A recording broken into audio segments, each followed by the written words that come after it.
So അതുകൊണ്ടാണ് പറയുന്നത് super speed ഒരു സൂപ്പർ പവറായി കിട്ടുന്നത് നമ്മൾ വിചാരിക്കുന്ന പോലെ അത്ര സൂപ്പർ അല്ല. അതായത് നമ്മൾ ഈ പറയുന്ന എക്സ്ട്രാ ഓർഡിനറി സ്പീഡിൽ മൂവ് ചെയ്യണമെന്നുണ്ടെങ്കിൽ വളരെ വലിയ ആക്സിലറേഷൻ കൊടുക്കേണ്ടി വരും.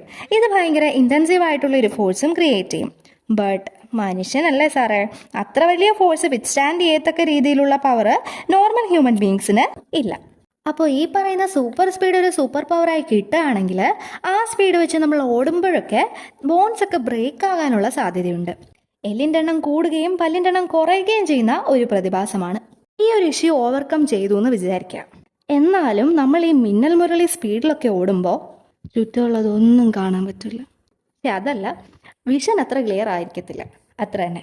ആസ് എ റിസൾട്ട് മറ്റുള്ള ഒബ്ജക്ട്സുമായിട്ട് കൊളീഷൻ നടക്കാം. ഓൾസോ വളരെ വലിയ സ്പീഡിൽ പോകുന്ന ഒരു ഒബ്ജക്റ്റിന്റെ മുന്നിലുള്ള എയർ ഹീറ്റ് ആയേക്കാം. ആസ് എ റിസൾട്ട് കത്തിപ്പോവാനും സാധ്യതയുണ്ട്. ശുഭം.